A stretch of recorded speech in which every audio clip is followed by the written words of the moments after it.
I don't know who this is. What? Many millennia passed before the waters finally receded. Oh, good. So she flooded the earth for a millennium. Multiple millennia, in plural. It was only after we're in eons now. Only after eons of solitude that the girl spotted life beginning to take root again. Overwhelmed by the moving sight, she began to sob once more, only to drown the fragile seeds of life. Whoops. In a heartbreaking turn of events, the land became flooded again as she lamented her clumsiness. Oh, I killed everybody. Silly me. It was not until many more eons passed that the waters receded and life struggled once more to take root. Placing all her hope in that fragile, blooming life, the girl vowed deep in her heart to nurture it with prudence.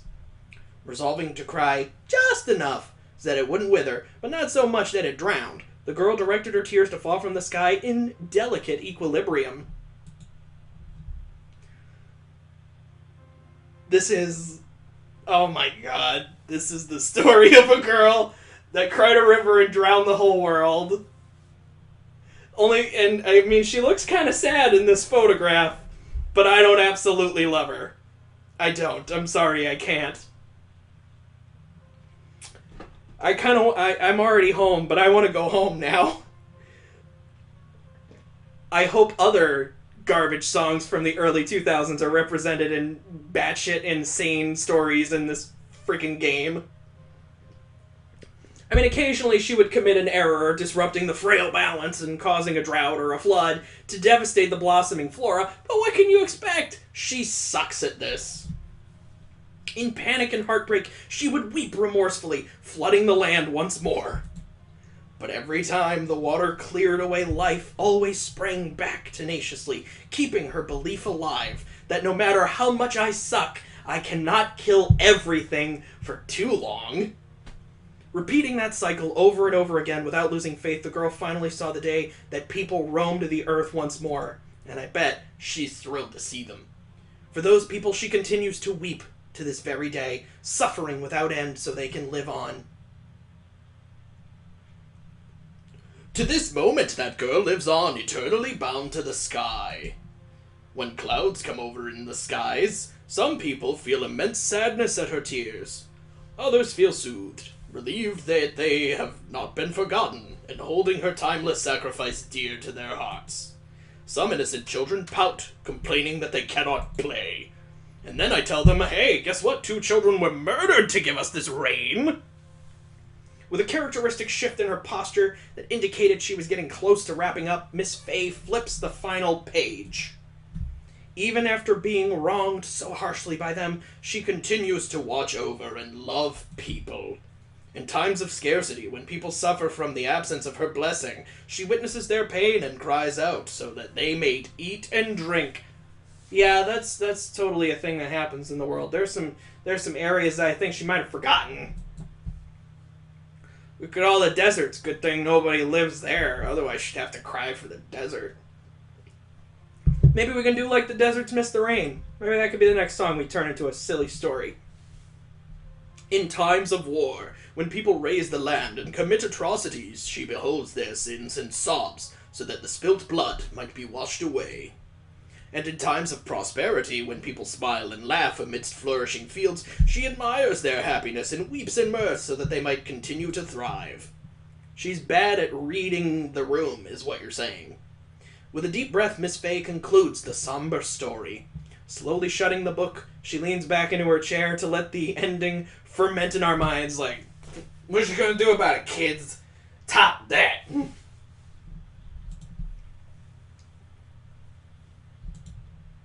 So what do you think?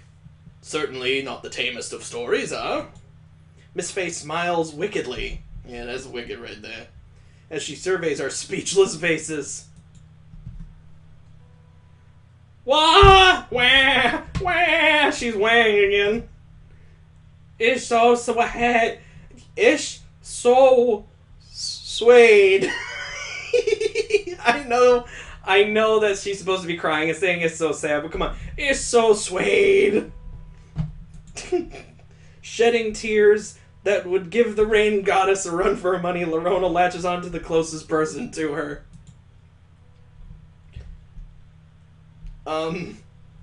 Way. What the? What a hapless with a hapless expression. Triss rubs her back as she bawls and blows snot all over him. Gross. Throw in a little asphyxiation and you two could reenact the temple scene for us. What? Oh my... Hey guys, you want to reenact a fictional murder? Like, come on, let's do it! Knowing these two, though, our tragic narrative would veer straight into slapstick territory. You know how much strangulation can always turn into slapstick. Didn't you ever watch that? You ever seen Andre the Giant grab Bobby Heenan and just go, and he's all like, that's hilarious. After all she did for them, I can't believe what the villagers did to the girl. It was inhuman. It was perfectly human. Most people would do the same if placed in that situation. Well, that's a positive outlook our main character has. Even if I were to die from hunger, I can't imagine doing what they did. We can only say that because we don't know what it's like to be on the verge of starvation. I don't know if it's good to take that kind of route with a girl who has no arms. It's not only about yourself as well. Each of those villagers had people they held dear, friends and family that were slowly dying alongside them.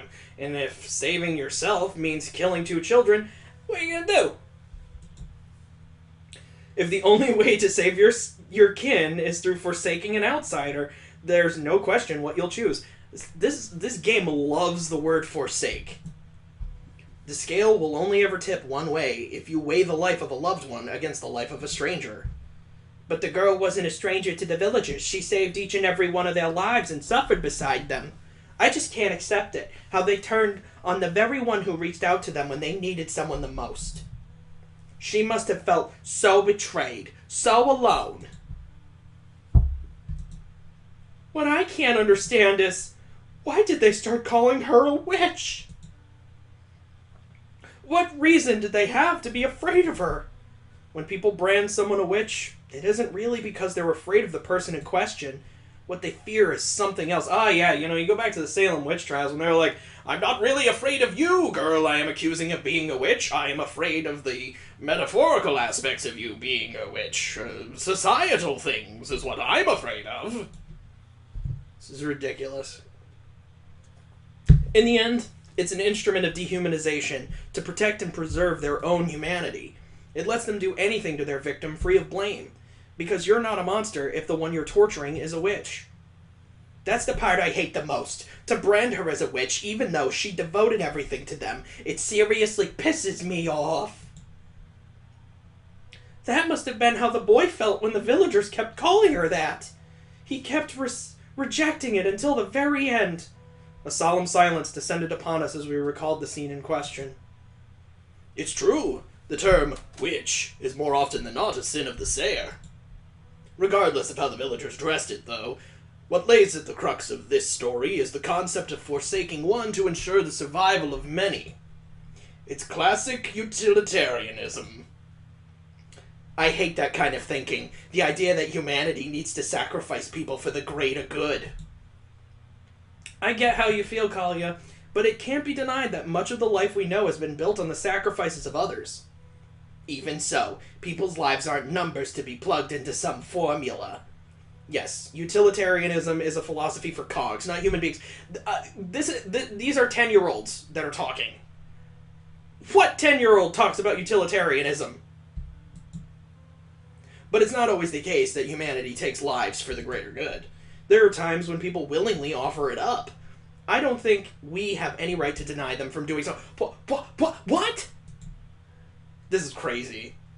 It was a shaky belief. No, something more uncertain. Like a hope. Mother's death on the day I was born. Papa's confession to killing her. The fact that I was here now, at this time, at this place. The fact that she was not. Was Mother's death a sacrifice?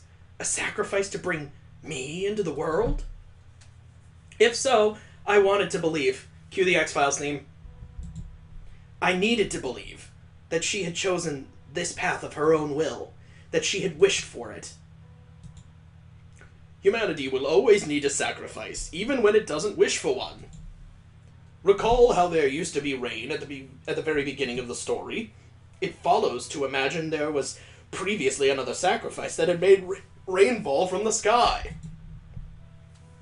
A role that is replaced over time, like a cycle that nobody wishes for, but everyone still needs. Ah, yes, we always need to keep the cycle of child murder alive and well. What a great metaphor. Miss Fay adjusts her glasses and gives a small sigh. Listen well, children. All human beings hurt something simply by being alive, just by continuing to exist. The choice to forsake something to gain something has been made. There is nothing wrong with that. It's no sin to be alive. There was no mistake. She was looking straight at me. Miss Fay, to tell the truth, it didn't matter what the villagers did. Even if the boy never killed the girl and the villagers continued extracting her blood, the village's fate doesn't change. No one can survive having their blood drained like that for long. Eventually, the girl would have perished, with the village expiring alongside her. No matter what anybody does, it'll end the same way. Something like that is just too hopeless. No matter how much they struggled, no happy ending awaited the characters in this story. Such was the script they were bound by.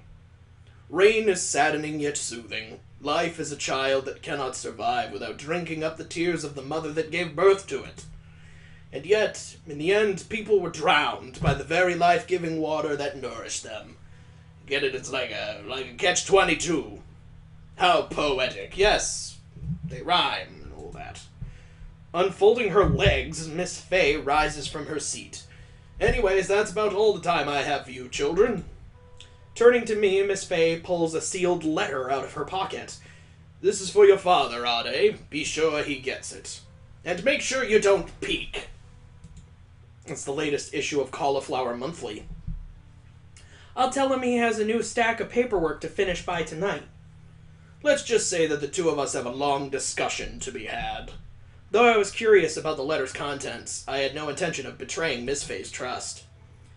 Thanks for telling me such a unique story today, Miss Fay. It definitely made me you think. It definitely made me you think. It was pretty messed up, but today's story was one of my favorites. I'm glad we ended up reading it. You better not pull any punches when it comes to intense stuff like this, Miss Fay. The girl's devotion to people was so admirable. Even though it was so sad, I really liked it. But maybe it wouldn't hurt to have a cheerier story next week. People fall in love with sad stories as well as happy stories. Compassionate yet cruel, we wish for happiness while seeking sadness. Human beings are such a messy bundle of contradictions. Does that sound like something? Perhaps a miserable pile of secrets? That's a bit close. This game is incredible. But in the end, isn't that the way it should be? Oh, Miss Fay, Triss is curious what the title of the story is and who wrote it. Unknown, though I can't conceive why. Everything but the text itself has been omitted. A book without a title, where even the author remains unnamed. Don't tell me this is some cliché development where you reveal yourself to be the author, Miss Fay. Why, I can see it. Miss Fay is definitely the kind of person that would write a pitiless story like this. Such aspersions against my character. How rude. Miss Fay's sulky face is the best. Sulky face? Just a sulky face? Don't you think you should dial back on how much you tease people, Ade? As a wise old woman once said, there's more than one way for someone to express their love, you know. What a saying. Uh-oh, looks like she's seriously about to pop a vein. Well, that's unfortunate. Time for a tactical retreat. Dear heavens, look at the time. We better be off now. Good day, Miss Fay. Take care, you little rascals.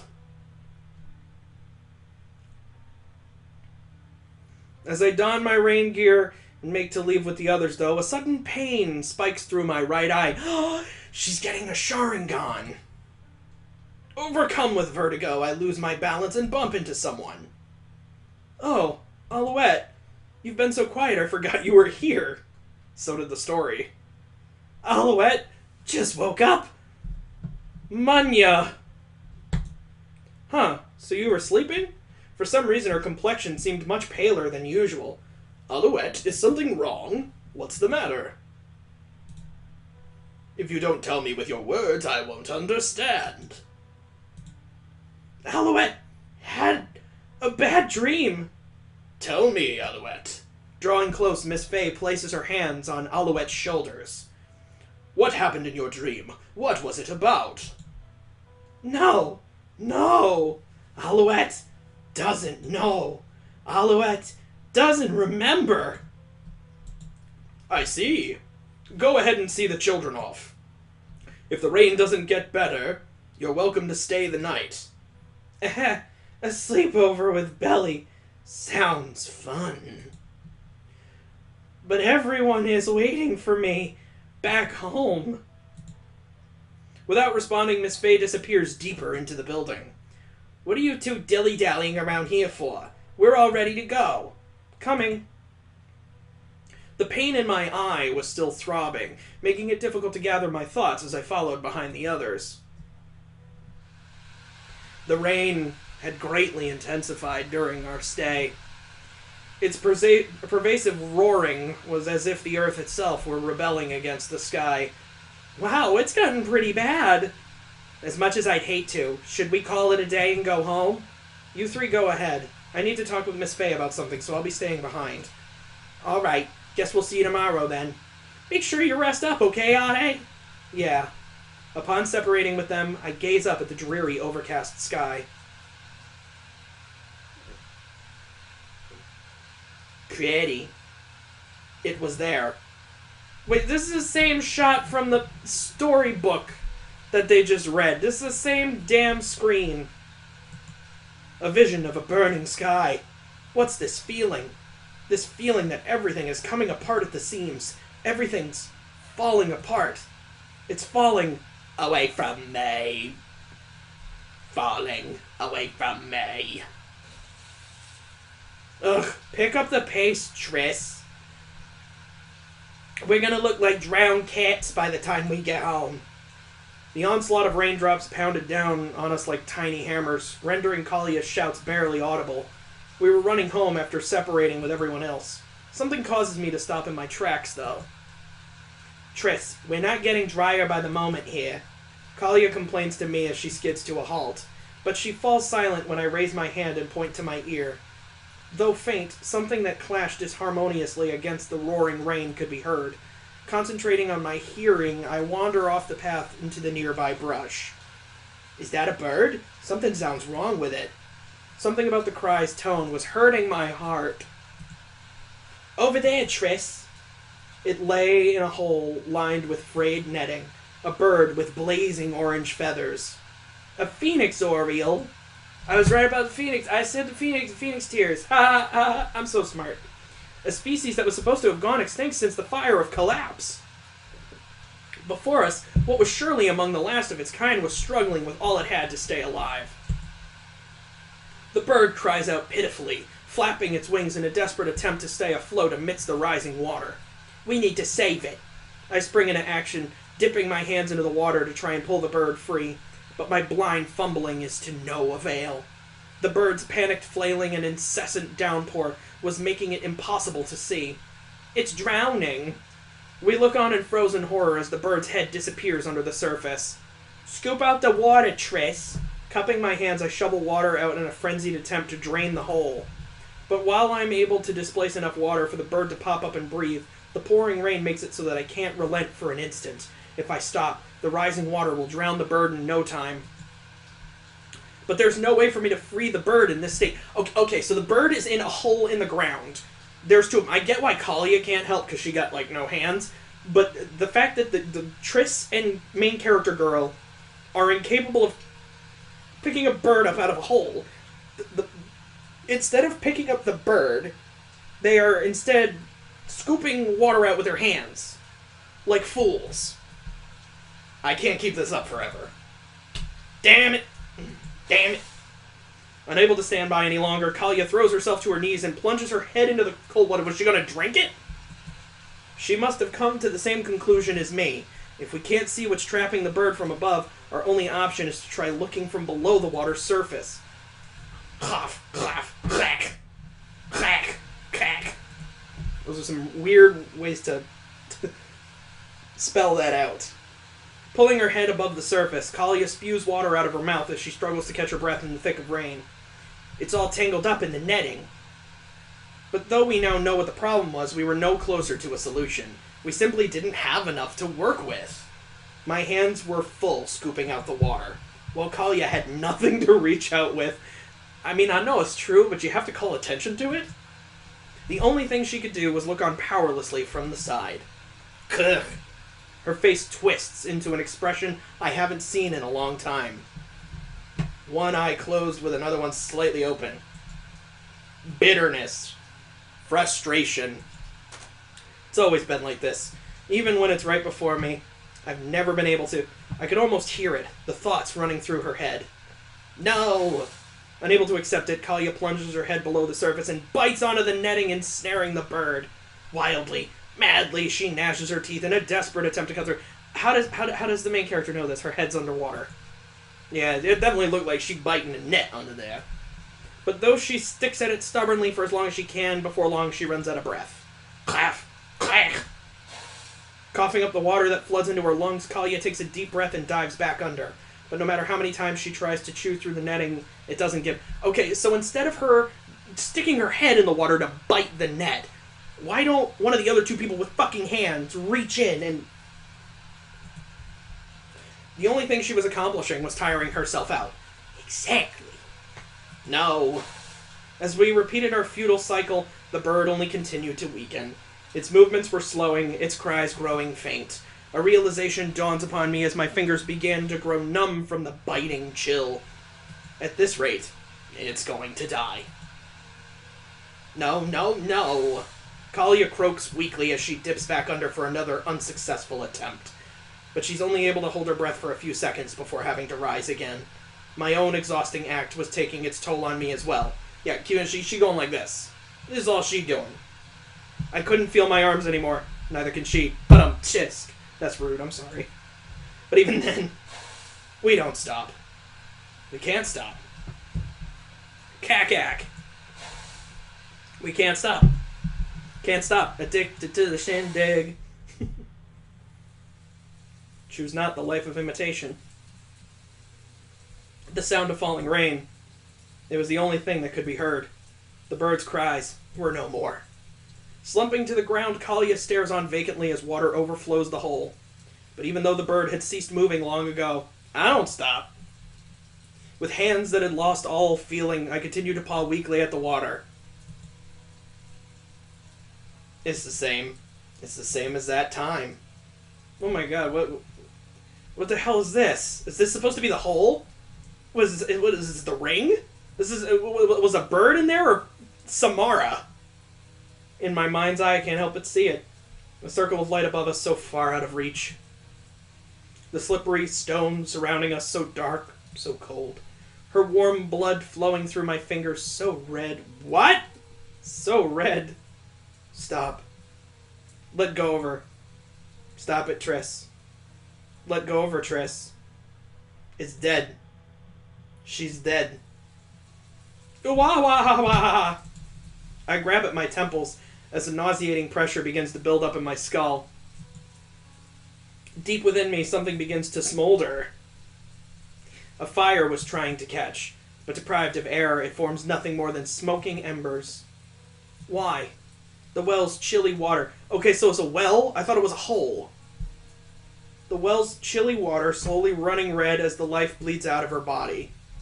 Something hot begins to leak from the corners of my eyes as images from that time consume my village. Oh, they had a friend who died. That's what this is. So this is like When They Cry, where someone was dead the whole time. Is that the plot of When They Cry? I don't know, it's been years. That could be a thing. We could do When They Cry on here, because I know that's a fun one. My bloody hands slowly becoming numb with pain as I slam them against the stone walls. The sensations of that day begin to meld and overlap with the present, sending tremors rippling through my body. I'm sorry. Her chapped lips repeating one thing. I'm sorry. Repeating one thing. The ashes of a failed fire swell up inside me as the verse presses down on my heart like a suffocating vice. I open my mouth in a frail attempt to release the rage and grief searing me, but unable to produce the words that could carry it all away, I choke and gag pathetically. It was like there was a cork in my throat. With no way to escape, the cloud of swirling cinder claws madly at my insides. I'm going to burn away from the inside out. Words that wouldn't come. A flame that could not be extinguished or quelled. No matter how much I wanted to howl and roar with all my heart, I couldn't utter a single thing. So I start to run. I take off with all my might into the curtain of falling rain. Triss! Then Kalia screams out from somewhere behind me, but her cries don't reach me. With no regard to where I'm heading, I dash forward madly. I just don't understand. Has this switched perspective to Triss? Why? Why can't I do anything? Yet again, I was so powerless, unable to even cry out in protest as it slipped through my fingers. Yeah, why have we switched perspective to Triss? Like I've been playing this game now for 5 hours, and I think it's only an 8-hour game. So more than halfway through, we've switched perspectives? And is it only going to be for this one scene? Triss! I'm chasing after something, but I can't see what. For some reason, I could barely make out what was ahead of me. Something was clouding up my vision so much that I could only vaguely discern its receding outline. Triss! It's getting away. It's getting away. It's getting away. Triss. Even though it had long disappeared from view, I don't relent in my pursuit. I didn't throw any other way to deal with all the things smoldering inside me. So even though I could barely see in front of me, I continue to run. Forward, forward, endlessly, eternally. Triss. My lungs are tearing to pieces. I'm torn to pieces. My heart is pounding into paste. My legs are crumbling beneath me. Kid, you're a mess. With no outlet, the hot pressure continues to build up inside me, like a bottle of scalding liquid that had been violently shaken up. Triss! I'm sorry, Triss. I'm sorry you had such a monster for a mother. I stumble, trip, and collapse to the ground. But it still wasn't enough. The things inside me were still burning, burning, burning! This feeling of being stifled and smothered, I couldn't stand it. Unable to find any release, I curled my hands into claws and began gouging out chunks of the muddy earth below. Well, it's better than that other kid who was gouging out chunks of himself. But, unsated by its lack of resistance, I began to... Oh, there it is. Began to rip at my skin and hair feverishly. I wanted to scream out with all my soul, cursing the world for tearing away what I held dear. But I had no voice to protest the world's cruelty.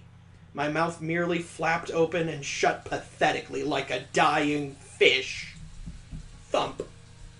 Someone wraps their body around me, enveloping me in a maddeningly warmth. Triss, please. Kalia pleads to me as she hugs me ineffectually with her stunted arms. That's rude. That's your sister, man. I thrash wildly, violently, knocking her into the mud. But undeterred, she gets back up and throws herself on me again. Triss, stop, hick. You're hoarding yourself. Unable to stand the sense of restraint, I shake her off once more. But even though she can't hold on to me very well, she doesn't stop trying. No matter how many times I send her tumbling into the mud, she stubbornly flings herself back onto me. After a final attempt to subdue me, I collapse face first into the mud, panting heavily as Kalia embraced me brokenly from behind. It'd be great if there was anything here that we could, see that. It's kind of maybe supposedly supposed to be a powerful kind of scene. And the fact that we're not seeing it is... Our heavy breathing and the rain's apathetic pattering were the only sounds that registered in my dim consciousness. I wanted to close my eyes to the world, to deny everything that made it up. I wanted to disappear, to wake up to a place where everyone welcomed me with warm smiles. I desired nothing more than to hear her gentle voice telling me it was all but a horrible nightmare. For a moment, I felt what I wished for would actually come true. But then Kalia spoke, tearing me away from that hopeless dream. You remember, didn't you? How Mommy died.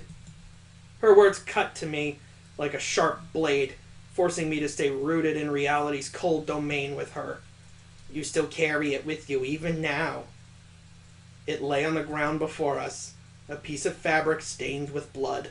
The blood was an illusion, one I've never been able to escape. Mother's handkerchief. After all these years, it had long lost its vivid blue tint, leaving nothing but shades of phantom red. It was a reminder of that day, the day Mother and I fell into a well. The day Mother tried to kill me. Ha! And the day she died. I shut my eyes tightly, but the tears continued to squeeze out from beneath my eyelids. Overhead, the rain had begun to intensify. Crying under the rain was meaningless for one without a voice, because even if they were to cry for eternity, under the rain, no one will ever notice. Yeah, it's a bad day for rain.